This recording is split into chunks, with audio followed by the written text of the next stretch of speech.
of oceanic water, that is ocean currents. First of all, what do you mean by ocean currents? Ocean currents is a regular flow of volume of water to a definite path and direction. जब एक ही direction में volume of water flow करता है regularly, तो उसे हम क्या कहेंगे? Ocean currents. वेव्स में हमने क्या किया था कि वेव्स जो है वो विंड से एनर्जी लेती है और उसके अकॉर्डिंग जितनी देर विंड फ्लो करेगी उतनी ही देर जो है वाटर जो है उसमें वेव्स जनरेट होंगी। लेकिन ओशनिक करंट्स क्या है? जब 1000 ऑफ माइल्स का ये जो है डिस्टेंस कवर करती है, एक डेफिनेट डायरेक्शन में फ्लो करती है और ये जो फ्लो है दैट इज रेगुलर। क्लियर? अब क्वेश्चन ये रेज होता है कि ऐसे कौन से रीजंस हैं जिसके कारण पानी एक डेफिनेट डायरेक्शन में इतने हाई अमाउंट में फ्लो करता है ना? There will be certain reasons behind it. So the reasons of origin of ocean currents.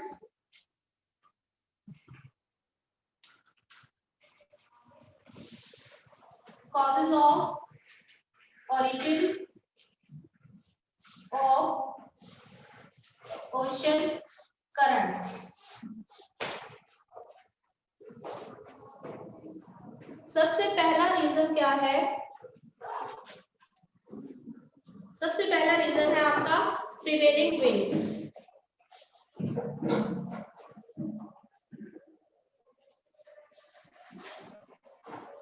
Prevailing winds मैंने आपको लास्ट लेक्चर में बताया था कि यहाँ पर हमारे जो पूरी अर्थ है उसको हमने 7 प्रेशर बैंड्स में डिवाइड किया हुआ है। कुछ हाई प्रेशर एरियाज है, कुछ लो प्रेशर एरियाज है, and winds moves from high pressure to low pressure. तो ये जो है वो हमारे प्रेशर बैंड के अकॉर्डिंग विंड्स ऐसे ही रेगुलर पाथ में मूव करती है। जैसे ये विंड्स रेगुलर पाथ में मूव करती है, रेगुलर एक डायरेक्शन में मूव करती है, उसी के अकॉर्डिंग जो है फ्रिक्शन जनरेट होता है ओशन वाटर में और ओशनिक वाटर भी एक डेफिनेट डायरेक्शन में मूव करता है।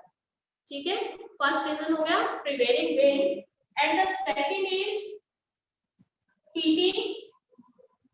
हीटिंग और हम कह सकते हैं temperature. Heating bye solar radiation और इट कैन बी टेम्परेचर। अब टेम्परेचर जो है हमें देखने को मिलता है कि जो अर्थ का सरफेस है, अर्थ के डिफरेंट रीजन्स है that experience different range of temperature. Different हमें टेम्परेचर मिलता है। इक्वेटर पर हमने कहा हाई टेम्परेचर मिलता है। जैसे जैसे हम इक्वेटर से फॉरवर्ड जाते हैं टेम्परेचर में डिफरेंसेस आते जाते हैं। टेम्परेचर में डिफरेंसेस के हमने सर्टेन और रीजंस भी दिए थे।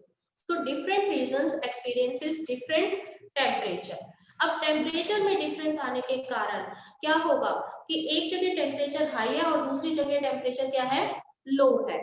जब टेम्परेचर हाई होगा, टेम्परेचर हाई क्या करता है? किसी भी चीज को लाइट कर देता है और वो फैलना शुरू हो जाती है, एक्सपैंड होना शुरू हो जाती है। टेम्परेचर हाई होगा तो वहां पर क्या होगा? एक्सपेंशन होगा ओशनिक वाटर का और वो वाटर जो है वो फ्लो करना शुरू कर देगा। लाइट वेट हो गया वाटर में और वो क्या हो गया? फ्लो करना शुरू कर दिया। अब जहां से वो फ्लो कर रहा है इट मींस वहां पर क्या हो जाएगा? वाटर का लेवल क्या आ जाएगा? डाउन आ जाएगा। अब उस वाटर लेवल को, डाउन वाटर लेवल को कौन कवर करेगा? जो कोल्ड एरियाज है। कोल्ड एरियाज में टेम्परेचर क्या है? हाई है। हाई होने के कारण लो है। लो होने के कारण वाटर जो है वो क्या हो जाएगा? डेंस हो जाएगा। डेंस होने के कारण जो है वो क्या करना शुरू करेगा? सिंक करना शुरू करेगा। तो यहाँ से क्या होगा कि जो टेम्परेचर हाई टेम्परेचर एरिया है वहां से वाटर फ्लो करेगा और लो टेम्परेचर एरिया से नीचे की ओर सिंक करेगा। इस तरीके से ओशनिक वाटर का बैलेंस बना रहता है और ये करंट्स जो है वो मूव करती है। ये करंट्स अभी हम जब करंट्स टाइप्स ऑफ करंट्स देखेंगे तो हम उसमें देखेंगे जो हमारे इक्वेटोरियल करंट्स हैं, यानी इक्वेटर के पास जो करंट्स चलती हैं वो फॉरवर्ड्स मूव करती है और फॉरवर्ड से जो वाटर है करंट्स की फॉर्म में इक्वेटर वर्ड्स मूव करता है। ठीक है, due to the temperature differences. Third इस पे हमारा आता है ग्रेविटी। ग्रेविटी के कारण क्या है, ग्रेविटी क्या है कि जो अर्थ है वो अपनी ग्रेविटी के कारण चीजों को अपनी ओर खींचती है। तो क्या होता है कि due to the gravity water begins to sink. अब क्या होना शुरू हो जाता है नीचे, जहां पर क्योंकि ग्रेविटी भी जो है वो अलग अलग है हर जगह, तो वो क्या होगा कि पानी नीचे बैठना शुरू हो जाएगा, जिससे जो वॉल्यूम ऑफ वाटर है वो डिफरेंट ओशंस में उनमें इम्बैलेंस मेंटेन हो जाएगा। So to maintain the balance the oceanic water flows from the other sides, दूसरी साइड से पानी आएगा उस बैलेंस को मेंटेन करने के लिए। क्लियर कि एक बार आपका वाटर लेवल जो है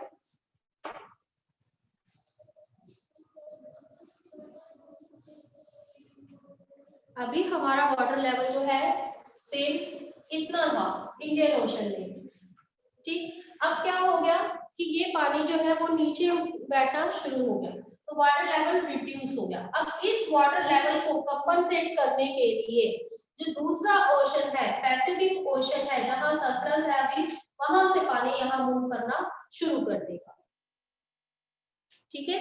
तो ये भी पानी का क्या बना रहेगा, बैलेंस बना रहेगा। आपने जो है ओशंस में जो है हमारे सुनामीज आते हैं, वोल्केनिक इरप्शंस के कारण आते हैं, लेकिन कभी ओशन का वाटर ओवरफ्लो हो गया, फ्लड आ गया, ऐसा तो नहीं होता। फ्लड आते हैं ओशन में, लेकिन ओशन के कारण दूसरी तरीके से सुनामी आ गया, है ना, टाइड्स आ गई, तो उससे हमारे फ्लड आते हैं। लेकिन जैसे रिवर में कभी ओवरफ्लो हो जाता है, उस तरीके से तो नहीं होता ना ओशंस में, हमेशा एक बैलेंस मेंटेन रहता है। तो वो बैलेंस मेंटेन किसके कारण होता है, टेम्परेचर डिफरेंसेस के कारण, और दूसरा हमारा क्या है, ग्रेविटी। क्लियर। अब नेक्स्ट इसमें है हमारा कोरोनिस फोर्स। कोरोनिस फोर्स क्या होती है,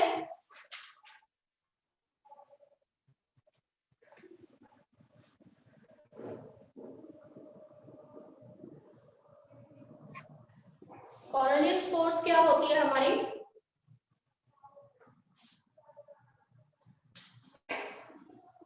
इसको पहले एग्जांपल से बताओ।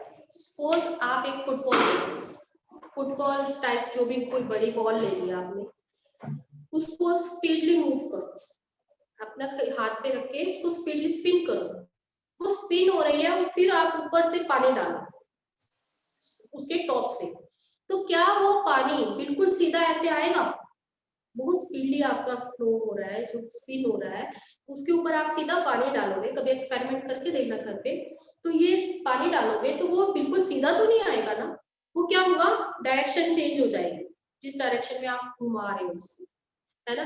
तो इसी चीज को हम कोरोनिस फोर्स कहते हैं। ऐसे ही हमारी अर्थ जो है वो क्या कर रही है, रोटेट कर रही है अपने एक्सिस पर। अब अपने एक्सिस पर जब वो रोटेट कर रही है तो ऊपर से क्या आ रही है, हवा आ रही है, एयर फ्लो हो रही है। अब वो एयर जो है वो ऐसे सीधा नहीं आएगी, जैसे ही एयर इस रोटेटिंग बॉडी पर आएगी वो अपने पाथ से रिफ्लेक्ट हो जाएगी। अब ये रिफ्लेक्शन क्या है, जब एयर आती है तो वो अपने राइट साइड टर्न हो जाती है in the northern hemisphere and it turns left in the southern hemisphere, that is called Coriolis force. समझ आया इतनी बात कि क्या होता है कि जब एक चीज रोटेट कर रही है और उस पर हम कुछ चीज कोई भी पानी या एयर ऊपर से डालते हैं तो वो सीधा डायरेक्ट परपेंडिकुलर नहीं डलेगा, वो क्या होगा, उस रोटेटिंग बॉडी के कारण क्या हो जाएगा, रोटेट। आप एक पंखा ही घुमा के देखो अपना, ये फैन घूम रहा है, ऊपर से पानी डालोगे तो वो सीधा तो नहीं आएगा, वो सारे कमरे में फैल जाएगा उसके साथ, है ना। तो इसका मतलब ये चीज क्या है, कॉर्निस फोर्स कहलाती है। अब इसका जो है रूल क्या है कि जो नॉर्दर्न हेमिस्फीयर में हवा जो है वो अपने सीधे आने के बजाय कहाँ चली जाती है, राइट साइड में मुड़ जाती है, और साउदर्न हेमिस्फीयर में लेफ्ट साइड। अब जो ओशनिक वाटर है उसको एनर्जी कहाँ से मिल रही है, विंड से, है ना। तो विंड जिस डायरेक्शन में जाएगी तो इसका मतलब ओशनिक वाटर भी उसी डायरेक्शन में मूव करेगा। तो इसलिए ओशनिक वाटर जो है नॉर्दर्न हेमिस्फीयर में राइट साइड, यानी ओशनिक करंट्स राइट साइड मुड़ती है, और साउदर्न हेमिस्फीयर में लेफ्ट साइड टर्न कर जाती है। समझ आया, डेफिनेट डायरेक्शन में वो क्यों मूव करती है, क्योंकि कॉर्लिस फोर्स के कारण हमारी एयर जो है नॉर्दर्न हेमिस्फीयर में राइट साइड और साउदर्न हेमिस्फीयर में लेफ्ट साइड रिफ्लेक्ट हो जाती है। रिफ्लेक्ट होने के कारण क्या होगा कि वो अपने साथ ओशनिक वाटर को भी अपनी ही डायरेक्शन में लेकर जाएंगी, इसलिए ओशनिक करंट्स नॉर्दर्न हेमिस्फीयर में राइट साइड टर्न कर जाती है और साउदर्न हेमिस्फीयर में लेफ्ट साइड टर्न कर जाती है, यानी यहाँ पर हमारा क्या हो जाती है, रिफ्लेक्शन आ जाती है। हो गया कॉर्लिस फोर्स। नेक्स्ट है इसमें सैलिनिटी। सैलिनिटी मैंने आपको बताया था क्या होता है, सॉल्ट्स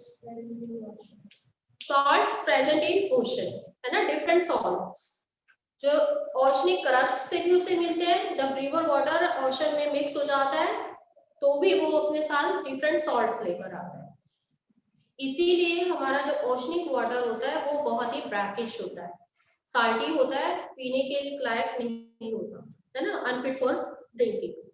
तो ये जो साल्ट है, अब आप एक जो है गिलास ऑफ वाटर लो, उस गिलास ऑफ वाटर में जब तक वो क्लियर है वो अपने लेवल तक रहेगा, लेकिन जैसे ही जो है उसमें आप साल्ट डालोगे तो लेवल अप हो जाएगा उसका, हो जाता है ना। तो इट मींस वो अगर आप ये देखो, ये तो हमने सॉल्ट डाल दिया इसलिए अप हो गया, लेकिन अगर आप दो एरियाज के पानी में कंपेयर करो, आप एक पानी ले लो आप करनाल का, जिसमें जो है ये चीजें केमिकल्स वगैरह कम मिक्स है, तो वो पानी आप पीते हो तो वो बहुत लाइट लगता है। एक ऐसा एरिया जहां पर इंडस्ट्रीज लगी हुई है जैसे कि पानीपत, अगर आप वहां का पानी पीते हो नॉर्मल जो आता है टैप से, तो वो आपको बहुत ही हैवी लगता है और ब्रैकिश भी लगता है, थोड़ा खारा जैसे टेस्ट नहीं आता हमें पानी का, तो वो हैवीनेस लगती है उस पानी में। तो इट मीन्स जिस पानी में ज्यादा साल्ट होंगे वो क्या हो जाएगा, हैवी हो जाएगा। हैवी होने के कारण चीज क्या होगी, सिंक होगी। इसी तरीके से हर ओशन में सैलिनिटी अमाउंट जो है वो क्या है, डिफरेंट है, एक जैसी सैलिनिटी हमें नहीं मिलती है। तो इस वजह से जहां पर हाई सैलिनिटी है वहां से पानी फ्लो करेगा लो सैलिनिटी, ठीक है। तो यहाँ क्या होगा कि जहां पर हाई सैलिनिटी है तो इट मींस वाटर क्या होगा, वहां पर नीचे बैठना शुरू हो जाएगा। इसका रीजन क्या है, क्योंकि हाई सैलिनिटी जहां पर है तो it means water began to sink down, जब नीचे बैठना शुरू हो जाएगा तो उस एरिया को कंपनसेट करने के लिए लो सैलिनिटी वाटर जो है उस तरफ फ्लो करना शुरू कर देगा। क्लियर हुआ नेक्स्ट पॉइंट। नेक्स्ट है हमारा इवेपोरेशन। इवेपोरेशन जो है वो इतना इम्पैक्ट नहीं डालता, बट इसका भी वही इन्फ्लुएंस रहता है जैसे कि सैलिनिटी। अब इवेपोरेशन में क्या होगा कि जहां जिस बॉडी से इवेपोरेशन ज्यादा हो रहा है, अब हम यहाँ पर क्या डिफरेंस आया, देखो कि टेम्परेचर जो है वो सब जगह एक जैसा नहीं है ना, इंसुलेशन अमाउंट अलग अलग है। तो जहां पर इंसुलेशन ज्यादा होगा इट मींस उस एरिया में इवेपोरेशन भी क्या होगा, ज्यादा होगा। अब इंसुलेशन अमाउंट ज्यादा होने के कारण एक एरिया से तो इवेपोरेशन ज्यादा हो रहा है और दूसरी जगह जैसे कि पोलर एरियाज है वहां पर इवेपोरेशन कम हो रहा है, तो यहाँ पर क्या हुआ, लेस इवेपोरेशन हुआ। अब यहाँ हाई इवेपोरेशन होने के कारण क्या हो गया, पानी तो इवेपोरेट हो गया, तो बैलेंस क्या चला गया, नीचे चला गया वाटर का। अब यहाँ पर बैलेंस नीचे चला गया तो इसको कंपनसेट करने के लिए पानी यहाँ से आएगा, ठीक है। तो it means the water flows from low evaporation area to high evaporation area to compensate the water or to maintain the balance of ocean water. Clear है evaporation? Next आता है आपका shape of the coast. Shape of the coast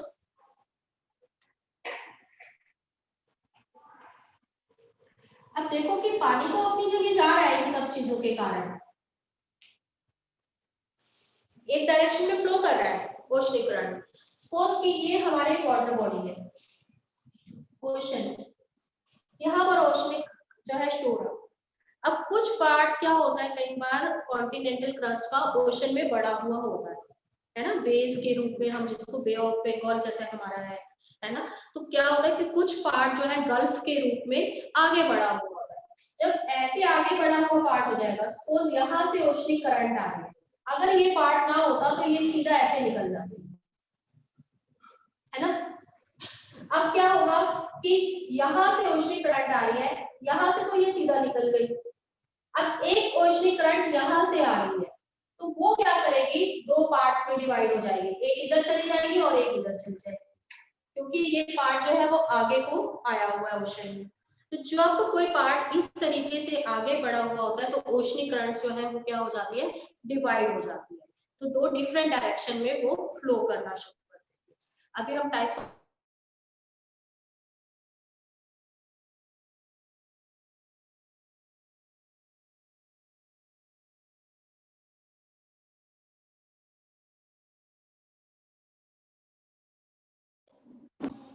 next है हमारा change off season. Change off season का impact हमें Indian ocean में दिखाई देता है।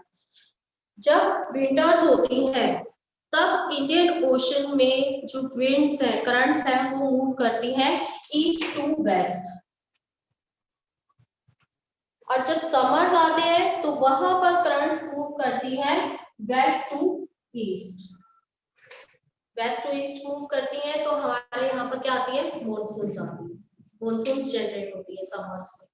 तो ये जो है सीजन चेंज होने की वजह से क्या होगा, टेम्परेचर में डिफरेंसेस आएंगे सेम प्लेसेस पर, और टेम्परेचर में डिफरेंसेस होने के कारण क्या होगा, ओशनिक करंट्स की जो है डायरेक्शन चेंज हो जाएगी। क्लियर है इतनी चीजें। इसके बाद टाइप्स ऑफ ओशन करंट्स पर आए तो इससे पहले हम मेजर ओशन करंट्स के बारे में थोड़ा सा कुछ जानेंगे।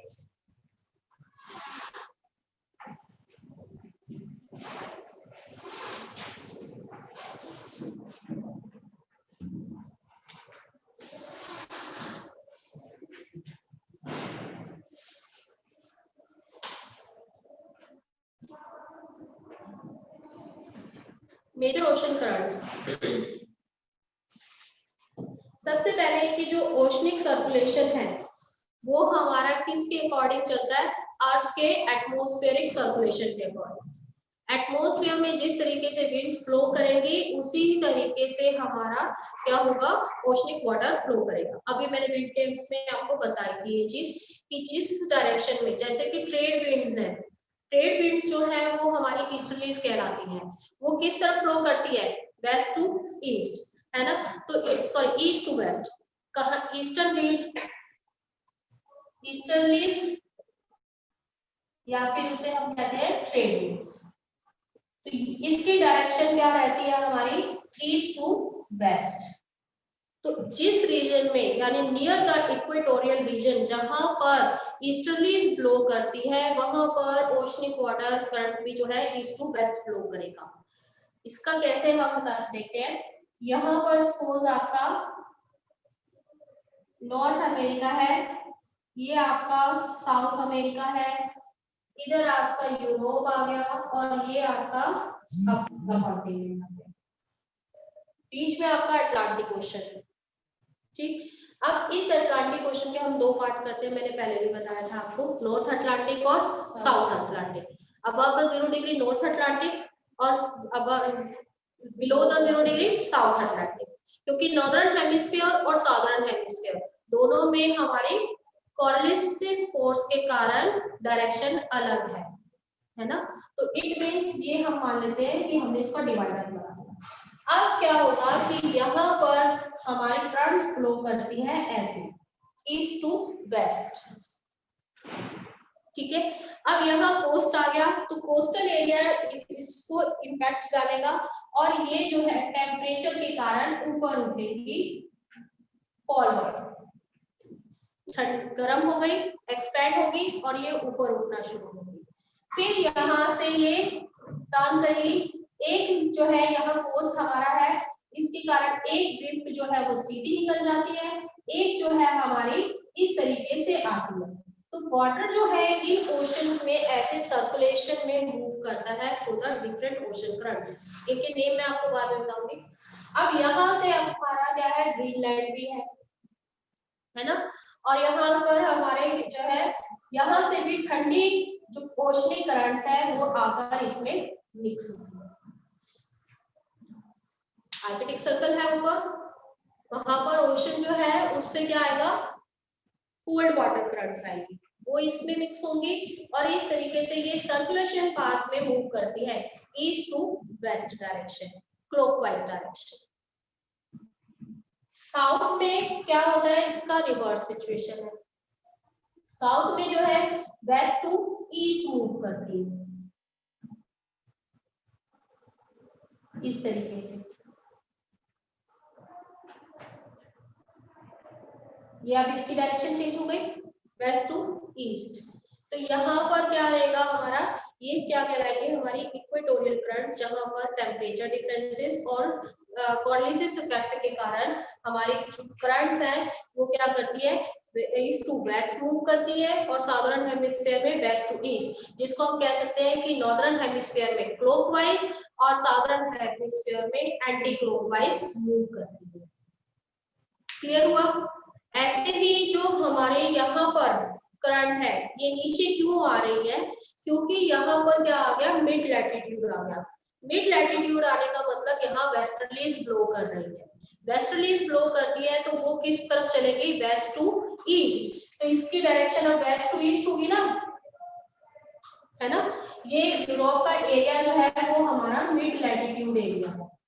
मिड लैटिट्यूड एरिया समझते हो, 60 अबव 60 टू 75 का एरिया। तो यहाँ पर वेस्टर्ली से हमारी ब्लो करती है, वेस्ट टू ईस्ट डायरेक्शन में इसको पानी को ले जाएगी। तो इस तरीके से हमारी करंट्स जो है वो एक डेफिनेट पाथ में मूव करती है।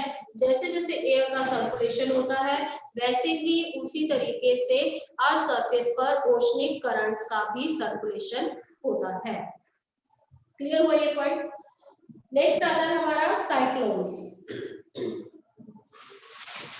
हायर जो लैटिट्यूड्स है, मोस्टली जितने भी हायर लैटिट्यूड्स है, हायर लैटिट्यूड्स अबव 75 डिग्री, वहां पर क्या होते हैं, साइक्लोन्स जनरेट हो जाते हैं और साइक्लोन्स के अकॉर्डिंग ही ओशन वाटर मूव करना शुरू कर देता है। एक मैंने बताया आपको मॉनसूनल फ्लो कि हमारा जैसे कि इंडियन ओशन में वहां पर क्या होता है, सीजन के अकॉर्डिंग ओशनिक करंट्स जनरेट होती है। विंटर्स में वेस्ट टू ईस्ट और सॉरी विंटर्स में ईस्ट टू वेस्ट और समर्स में वेस्ट टू ईस्ट। अब आते हैं हम कि कुछ जो है हमारी इंपॉर्टेंट ओशनिक करंट्स कौन कौन सी हैं। सबसे पहले मैंने यही बनाया हुआ है तो इसी का हम देख लेते हैं। अटलांटिक ओशन में तो सबसे पहले हमारे यहाँ से जो चलती है इक्वेटर के पास है, ये हमारी नॉर्थ इक्वेटोरियल ओशनिक करंट कहलाती है, जो सबसे पहले कहां से चलती है, ईस्ट टू वेस्ट डायरेक्शन में मूव करती है। ये बहुत ज्यादा इस बार आपका डीपली नहीं है कि आपको बहुत ज्यादा आपने इसको डिटेल में करना है कि कौन सी करंट कहां से किस डायरेक्शन जाती है, लेकिन आपको नेम पता होने चाहिए। सबसे पहले हम कर रहे हैं north Atlantic ocean currents. Name लिखते जाओ, मैं साथ साथ आपको बताती जाऊंगी कि क्या क्या है इसमें।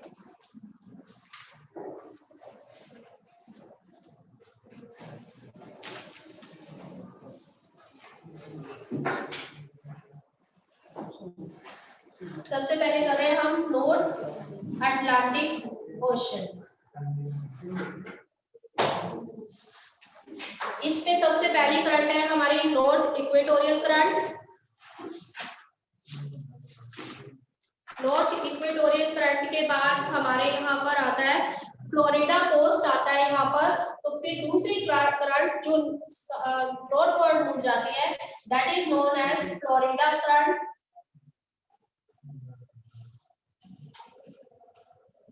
नॉर्थ अमेरिका के इस कोस्ट पर फ्लोरिडा है जहां से ये करंट नॉर्थवर्ड मूव जाती है, तो उसे हम कहते हैं फ्लोरिडा करंट। फ्लोरिडा करंट से के बाद ये जो करंट है वो नॉर्थ गल्फ स्ट्रीम जो है यहाँ से, इसके बाद यहाँ से ये क्या कर जाती है, नॉर्थ अटलांटिक ड्रिफ्ट कहलाती है। मैंने बताया कि एक इसकी ब्रांच सीधी निकल जाती है नॉर्थवर्ड, इसको हम कहेंगे नॉर्थ अटलांटिक ड्रिफ्ट। और दूसरी ब्रांच जो है वो यूरोप की तरफ मुड़ जाती है, और यूरोप की तरफ मुड़ने के बाद ये जो है करंट कहलाती है कैनरीज करंट।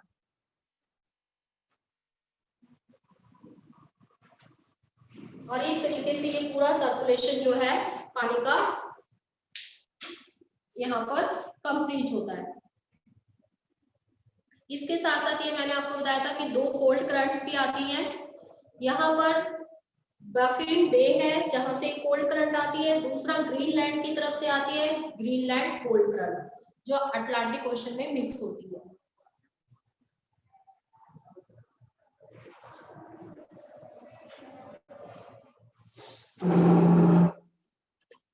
इसके बाद साउथ अटलांटिक ओशन, यहाँ पर फिर क्या हो जाएगी south equatorial current which moves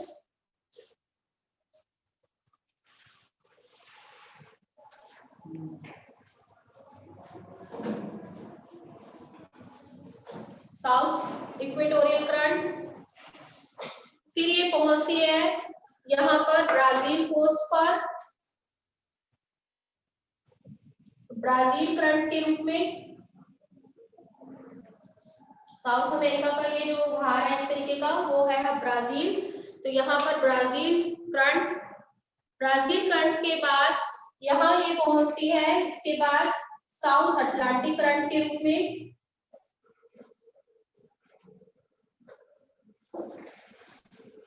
south Atlantic current से लास्ट जो है करंट जाती है वेनेजुएला करंट अफ्रीकन कोस्ट पर।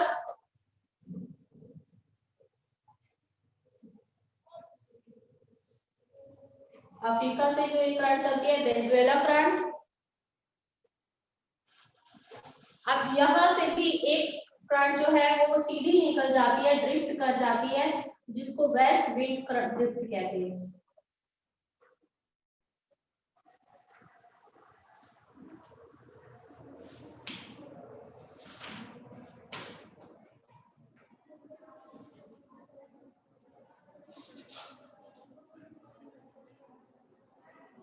आपके बुक्स में इसके मैप बने हुए हैं, ठीक है, आप देख सकते हैं उस मैप्स में।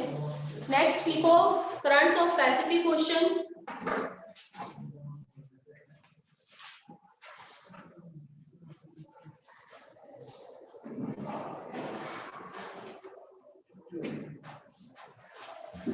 पैसिफिक ओशन में जो सबसे पहले, ऐसे ही पैसिफिक ओशन को भी हम 2 पार्ट्स में डिवाइड करते हैं। पैसिफिक ओशन क्या है, दोनों साइड है ना हमारे, एक तरफ तो क्या हो गया, क्या आएगा उसमें नॉर्थ अमेरिका और साउथ अमेरिका। पिक्चर जरा लेके आओ दिमाग में।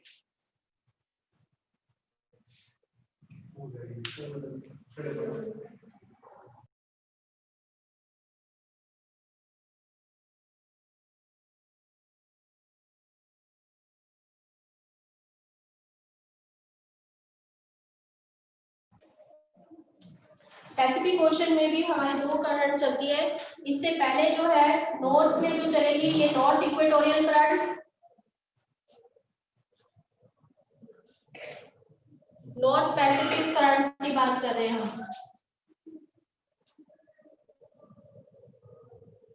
सबसे पहले नॉर्थ इक्वेटोरियल करंट, इसके बाद ये पहुंचती है कुशाओ करंट